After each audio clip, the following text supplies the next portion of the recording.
রম্ভা খুবই দুষ্টু আর চালাক স্বভাবের ছিল। একদিন রম্ভা ভোলুকে একা একা কিছু বলছিল। আরে শোনো, এরকম কতদিন চলবে গো? কি বলতে চাও রমা তুমি? তোমার তো কিছু বুঝতেই পারছি না গো। থাক, ছেড়ে দাও তুমি। আরে বলোই না, তোমার জন্য আমি সব কিছু করতে পারি জানো তো রম্ভা। আচ্ছা, কিছু? হ্যাঁ বাবা, হ্যাঁ। তাহলে নিজের বোনের কিছু একটা করো। আমাকে কি এইখানে বিয়ে করে এই জন্য এনেছিলে যে তোমার বোনের চাকরানি করব? আরে রম্ভা, কিন্তু গুড়িয়া দিদি তোমার থেকে বেশি কাজ করে তো। ভোলু রম্ভার রাগ দেখে তার কানে গিয়ে আস্তে আস্তে বলে ওঠে, তুমি হয়তো এইটা এখনো পর্যন্ত জানোই না, কিন্তু আমার বাবা অর্ধেক সম্পত্তি গুড়িয়ার নামে করে রেখেছে। ওরাই মনে করেছিলেন যে গুড়িয়াকে দত্তক নিয়েছে, তাই ও ভাগ পাবে না, পরে সমস্যা হবে। সেই জন্য জমি আর সম্পত্তি আগে থেকেই ভাগ করে দেওয়া হয়েছিল। তাই অর্ধেক সংসার তো দিদিই চালাচ্ছে। সেই জন্য এরপর থেকে আর এরকম আজে বাজে কথা বলো না ওকে নিয়ে। দেখো, তুমি এক্ষুনি বলেছিলে যে তুমি যা কিছু করবে আমার জন্য, তাই না? হ্যাঁ, সেটা তো বলেইছিলাম। বলো কি লাগবে তোমার, বলো। ঠিক আছে, বলছি।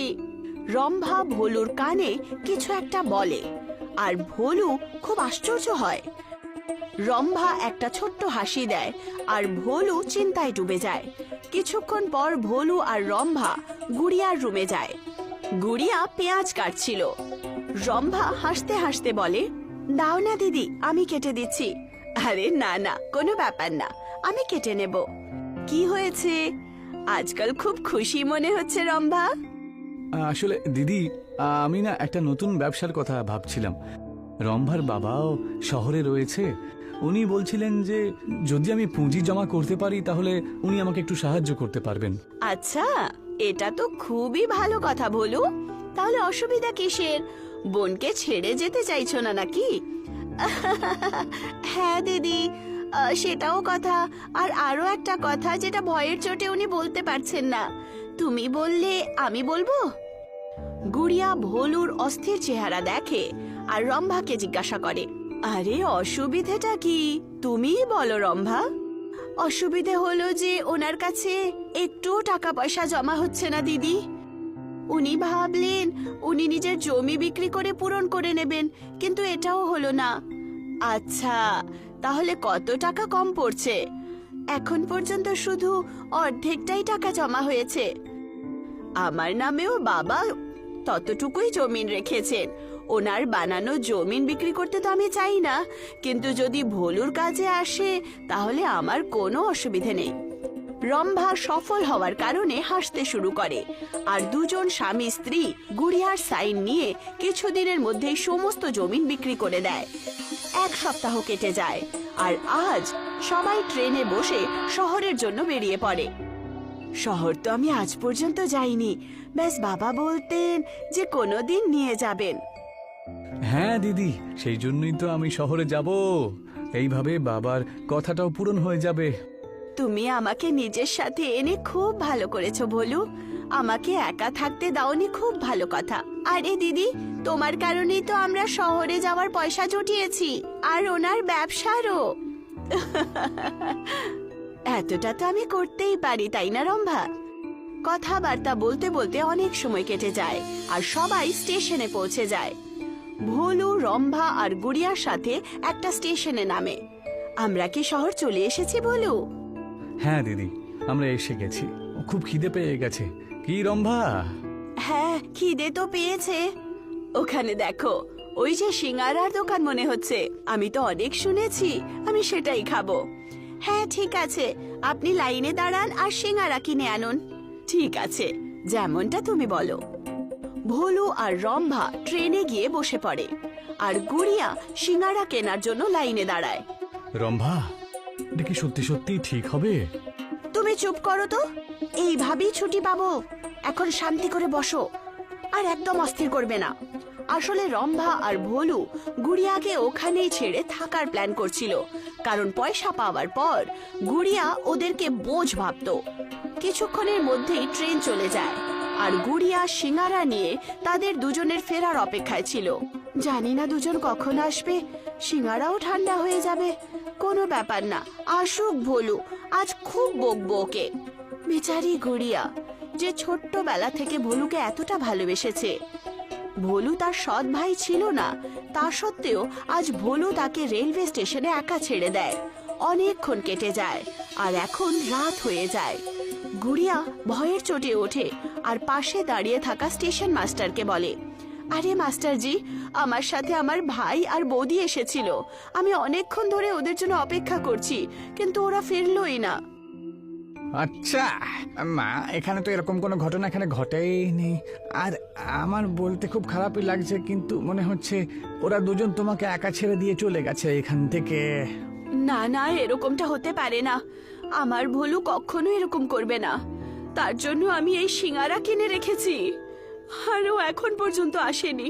মা, আমি অনেক বছর ধরে এইখানকার স্টেশন মাস্টার, জানো তো।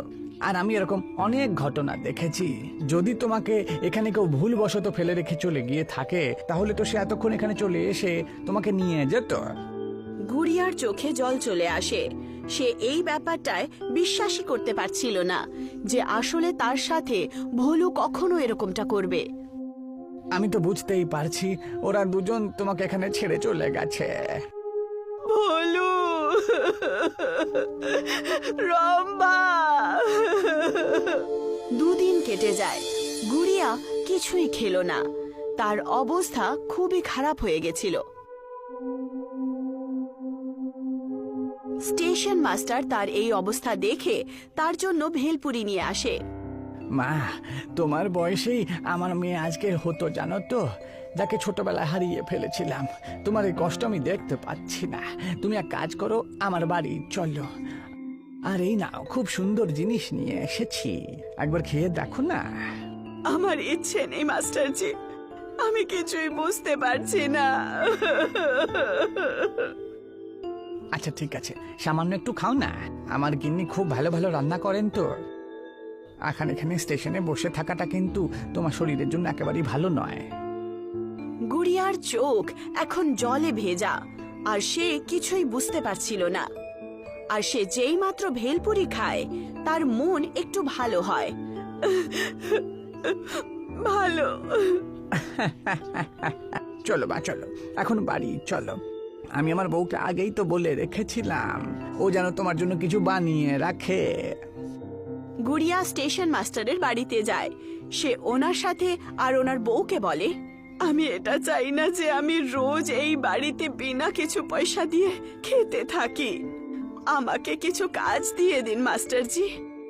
মা, স্টেশনে আমার একটা দোকান আছে, তুমি ওটা নিজের মতন ব্যবহার করো। আর যা তৈরি করে বিক্রি করতে চাও বিক্রি করো। হ্যাঁ সোনা, আমিও তোমার সাহায্য করব দোকানে। দিনের বেলা এমনিতেও আমার কোনো কাজ থাকে না, আর বাড়িতে একাও থাকি। আমার খুব খারাপ লাগছিল, কিন্তু সেই ভেলপুরি খেয়ে আমার মন ঠিক হয়ে গেল। আমিও সেটাই বানাবো। ঠিক আছে সোনা, আমরা দুজনের পুরো স্বাদ তোমাদের সাথে আছে। কিছুদিন কেটে গেছিল আর গুড়িয়ার দোকান ভালোই চলছিল। গুড়িয়া এখন ভেলপুরি নতুন ভাবে বানাচ্ছিল, চাটনিগুলোকে মিলিয়ে। আসুন, চাটনি ভেলপুরি খান। টক মিষ্টি যেরকম চান সেরকমই পাবেন। লোকেরা লাইন লাগিয়ে দাঁড়িয়েছিল। কিছুদিন হয়েছিল, কিন্তু ভেলপুরির দোকান খুব ভালো চলছিল। আর স্টেশন মাস্টার আসেন। এই তো কদিন মাত্র হলো, আর তোমার দোকান তো বেশ ভালোই চলছে মা। এইভাবেই যেন চলতে থাকে না, তাহলে তুমি বড় ব্যবসায়ী হয়ে যাবে কিন্তু। তুমিও না বাবা। বাবা। এটা শুনে স্টেশন মাস্টারের চোখে জল চলে আসে, আর ওনার মনে হলো গুড়িয়া ওনাকে নিজের মাতা পিতার ভাবে মেনে নিয়েছে। তুই এখন আমাদেরই মেয়ে। যাই হোক না কেন, আমরা তোর সাথে সব সময় থাকবো। আপনারা দুজন এরকম সময়ে মা বাবার রূপে এসেছেন যখন আমার সাহারার সবচেয়ে বেশি দরকার ছিল। আপনারা আমার জন্য ভগবানের থেকে কম নন। অনেক মাস কেটে যায়, আর এখন গুড়িয়ার 3টে দোকান হয়ে গেছিল সেই স্টেশনেই। আর আজ অনেক মাস পর একটা খুবই ভালো ঘটনা হয়। ভোলু আর রম্ভা গুড়িয়ার দোকানে আসে। একটা ফুচকা দেবে তো? আরে ভোলু, তুই? দিদি, তুমি এখানে কি করছো? দোকানে কাজ পেয়েছে হয়তো কারোর দয়ায়। চলো, এখন 2টো ভেলপুরি দাও। হ্যাঁ, এক্ষুনি দিচ্ছি। দুজনে ভেলপুরি নিয়ে খেতে খেতে কথা বলতে শুরু করে। চলো, এখন তো তোমার খারাপ লাগবে না, না? এখন কম করে ও কোনো কাজ তো পেয়েছে। হ্যাঁ, চলে যাই। তক্ষুনি ওখানে স্টেশন মাস্টার আসেন আর গুড়িয়াকে বলেন, মা, তোমার 4টে দোকানের হিসেব চলে এসেছে তো। আর সব থেকে আনন্দের খবরটা শোনো। সেটা কি বাবা? এইবারে লাভ তো লক্ষ লক্ষ টাকা হয়েছে গো। এই সব কিছু তো আপনারই বাবা। যদি আপনি না থাকতেন, আমার বাবার পর কারোর থাকার অনুভবই হতো না। লাখ টাকার লাভ, তুমি শুনলে? হ্যাঁ, তাই তো শুনলাম রম্ভা, কিন্তু কিন্তু টিন্তু কিচ্ছু না, চলো আমার সাথে। রম্ভা ভোলুকে নিয়ে গুড়িয়ার কাছে আসে। ও দিদি, একটু শোনো, আমরা সেদিন তোমাকে ভুলে এগিয়ে গিয়েছিলাম, আর তারপর পয়সার ব্যবস্থাই হলো না, তাই আজ এখানে আসলাম। কেন গো? হ্যাঁ দিদি, ও ঠিক কথাই বলছে, তুমি আমাদের সাথে চলো। আমাদেরকে ক্ষমা করে দিন দিদি, আমি তো কতদিন ধরে ঘুমোইনি আপনার চিন্তায়। খুব খুশি যে আপনি নিজের ব্যবসাও বানিয়েছেন। হ্যাঁ দিদি, খুব চিন্তা হচ্ছিল আমাদের। আমাদের ক্ষমা করে দেবে তো তুমি? তোমরা দুজন। না বাবা, অন্যদের কাছে কেন রাগ করব? আর ভোলু, এতে ক্ষমা করার কোনো ব্যাপার নেই। তুমি যেই কারণে আমার সাথে এরকম করলে, বা যার কথাই মেনে এরকম করলে, কিন্তু সত্যি এটাই যে মাস্টারজির থেকে বেশি আমার এই জীবনে আর কেউ নেই। দিদি শুনুন তো, আশা করি আপনার ভেলপুরি ভালো লেগেছে, আবার আসবেন। রম্ভা আর ভোলুর কাছে আর কোনো শব্দই থাকে না। দুজনই হতাশ হয়ে ওখান থেকে চলে যায়। মা, আমায় ক্ষমা করো, আমার হয়তো ওদের উপর রাগ করাটা উচিত হয়নি। না বাবা, ভুলটা আমারই, কিন্তু আমি চাই না যে আপনি এই লোভী মানুষের সাথে কিছু বলেন। আপনার আর মায়ের অনেক ভালোবাসা পেয়েছি, আপনাকে ছেড়ে আমি কখনোই যাব না, আর এই ভেলপুরির দোকানটাকে আরো বাড়িয়ে তুলব।